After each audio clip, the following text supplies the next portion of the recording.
My memo tonight takes note of two important events happening tomorrow.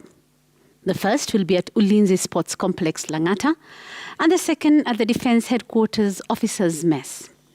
Now, this is a two-in-one event and a moment of glory and honour for the Kenya Defence Forces.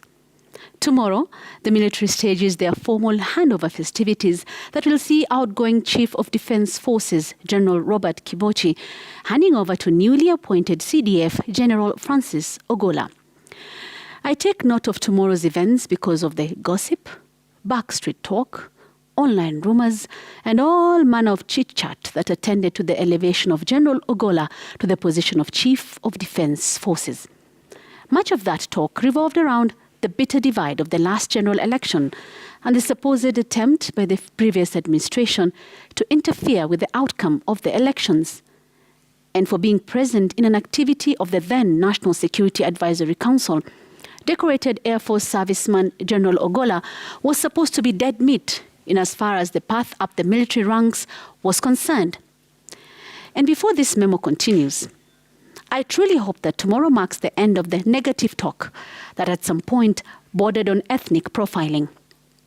Back to the transition that takes place tomorrow.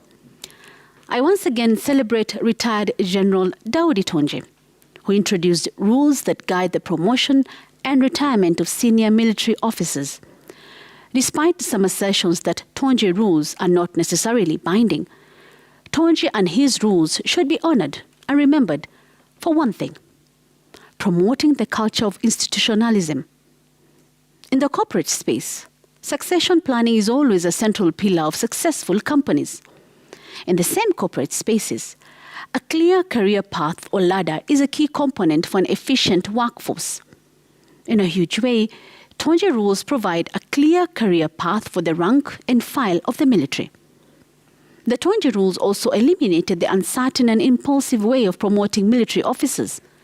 For example, it is now possible for speculation-oriented and rumor-loving Kenyans to discuss possible names of who the next general will be.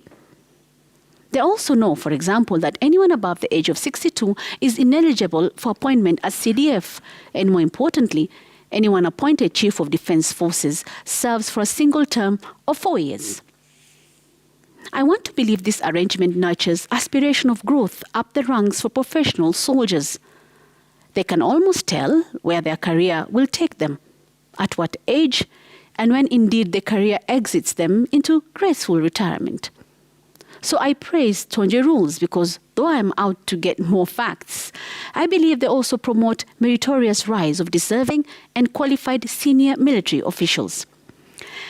And talking of merit and qualifications, many Kenyans perhaps hold a view that soldiers are not highly educated. If you're one of those in doubt of the academic qualifications of military officials, you may need to pick a few details from the CVs of both the outgoing General Kibochi and the incoming General Francis Ogola. Both are university graduates. Kibochi, with a PhD degree in Peace and Conflict Management and a Masters of Arts degree in International Studies. And General Ogola is a graduate of École Militaire de Paris and the National Defence College of Kenya. He also holds a Masters of Arts degree in International Studies. General Ogola is trained as a fighter pilot, a space considered something of an elite function of the military. So on qualifications, it takes sheer hard work and merit to get to positions as high as Chief of Defence Forces. And so tomorrow our troops will be conducting elaborate ceremonies, including the ceremonial pulling of the vehicle carrying the retired general out of the military headquarters, Ulinzi House. It is normally quite a spectacle to behold, and one full of symbolism. In a space of 23 years since Tonje retired, the Kenya Defence Forces have dutifully and in an orderly and graceful manner conducted these transitions from General Tonje to General Kibwana of the Kenya Navy, and from General Kibwana to General Kianga of the Kenya Army, from General Kianga to General Karangi from the Kenya Air Force, and from General Karangi to General Mwadhedhe of the Kenya Navy, from General Mwadhedhe to General Kibochi of the Kenya Army, who now hands over to General Ogola of the Kenya Air Force. On institutionalism, there's a good culture going on at the Kenya Defence Forces, and for now, I mean the top ranks. And so on this one, I turn to the old adage that if it's not broken, do not fix it.